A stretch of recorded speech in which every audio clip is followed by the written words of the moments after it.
nation's uniform, and if elected, could you in good conscience send someone to war?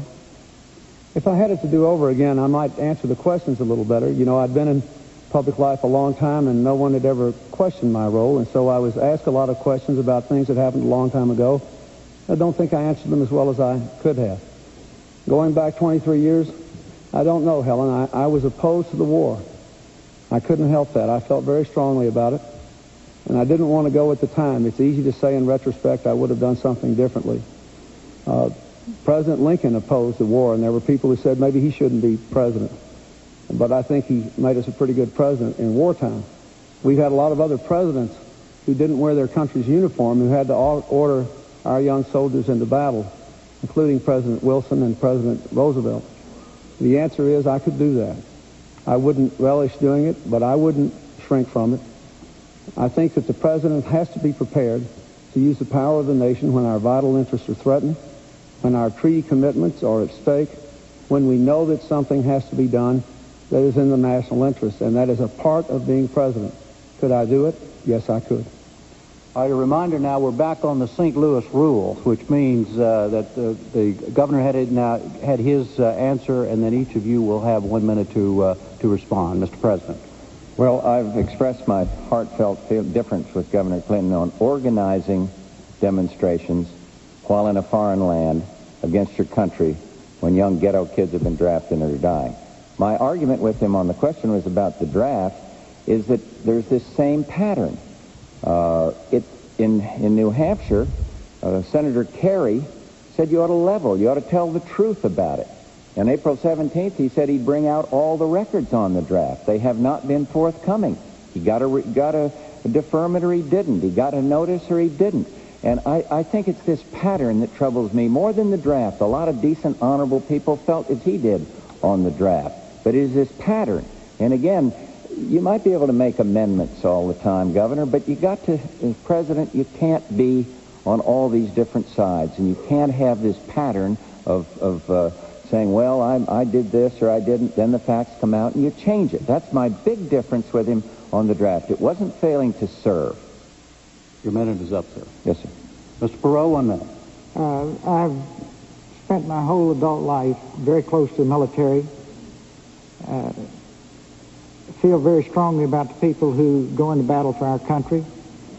Appreciate their idealism, their sacrifices. Appreciate the sacrifices their families make. That's been displayed again and again in a very tangible way. I look on this as history. I don't look on it personally as relevant. And I consider it really a waste of time tonight when you consider the issues that face our country right now. All right, the next question goes to President Bush, and Gene Gibbons will ask it. Gene? Mr. President, you keep saying that you made a mistake in agreeing to a tax increase to get the 1990 budget deal with Congress. But if you hadn't gotten that deal, you would have either had to get repeal of the Graham-Rudman Deficit Control Act or cut defense spending drastically at a time when the country was building up for the Gulf War and decimate domestic discretionary spending, including such things as air traffic control. If you had it to do all over again, sir, which of those alternatives would you choose? I wouldn't have taken any of the alternatives. I believe I made a mistake. I did it for the very reasons you say. There was one good thing that came out of that budget agreement, and that is we put a cap on discretionary spending. 1/3 of the president's budget is at the president's discretion, or really the Congress, since they appropriate every dime and tell a president how to spend every dime. We've put a cap on the growth of all that spending, and that's good, and that's helped. But I was wrong because I thought the tax compromise, going along with one Democratic tax increase, would help the economy. I see no evidence that it has done it. So what would I have done? What should I have done? I should have held out for a better deal. It would have protected the taxpayer and not ended up doing what we had to do, or what I thought at the time would help. So I made a mistake, and you know, the difference, I think, is that I knew at the time I was going to take a lot of political flack. I knew we'd have somebody out there yelling, "Read my lips." And I did it because I thought it was right, and I made a mistake. That's quite different than taking a position where you know it's best for you. That wasn't best for me, and I knew it in the very beginning. I thought it would be better for the country than it was. So there we are. Mr. Perot, 1 minute. Mr. Perot?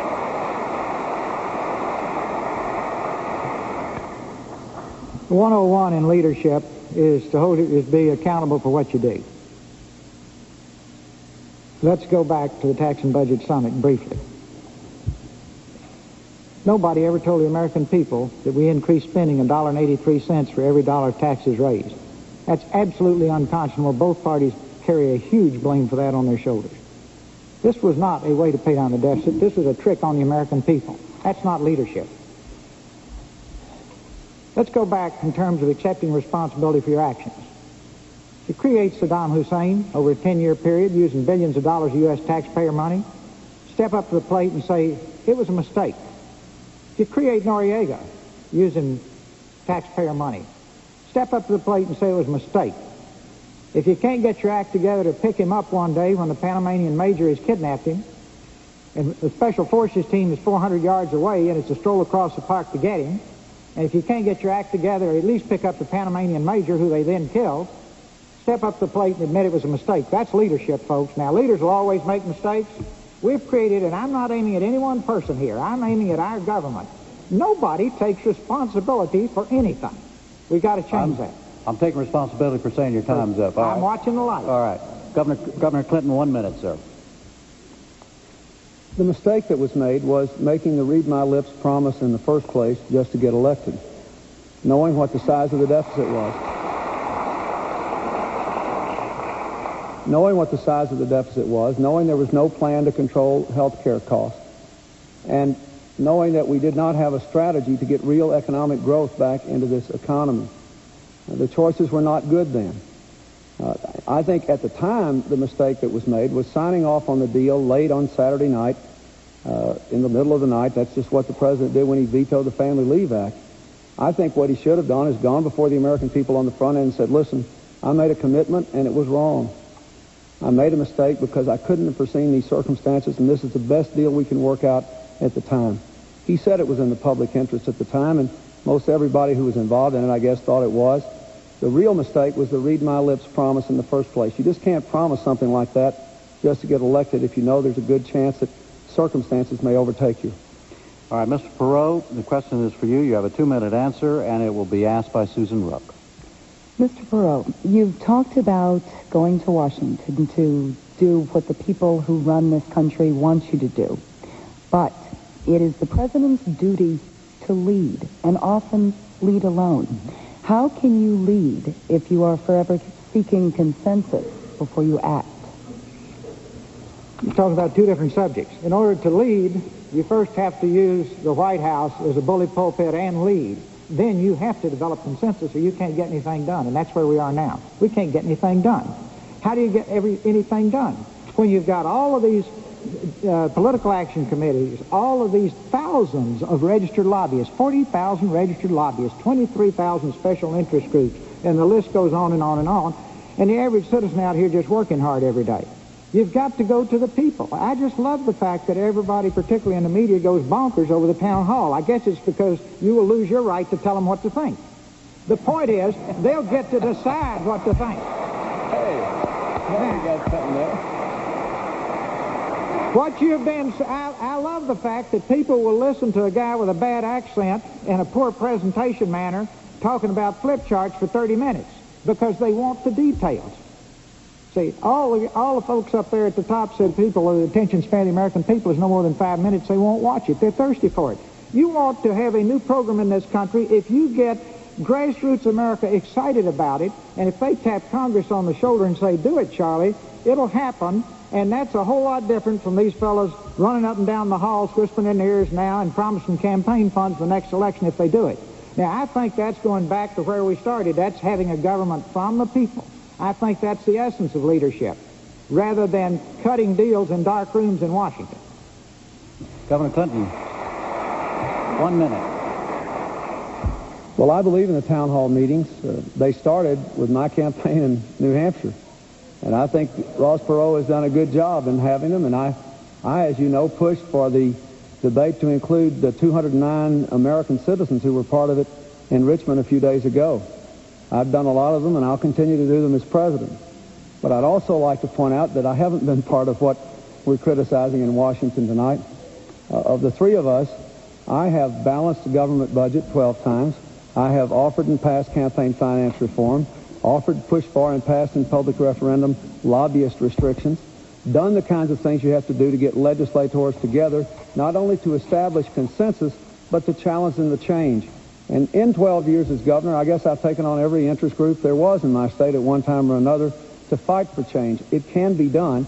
That's why I tried to be so specific in this campaign to have a mandate, if elected, so that Congress will know what the American people have voted for. President Bush, 1 minute. I would like the record to show with the panelists that Ross Perot took the first shot at the press. My favorite bumper sticker, though, is annoy the media, re-elect President Bush. And I just had to work that in. Sorry, Helen. I'm going to pay for this later on. Look, you have to build a consensus, but in some things, Ross mentioned Saddam Hussein. Yes, we tried, and yes, we failed to bring him into the family of nations. He had the fourth largest army.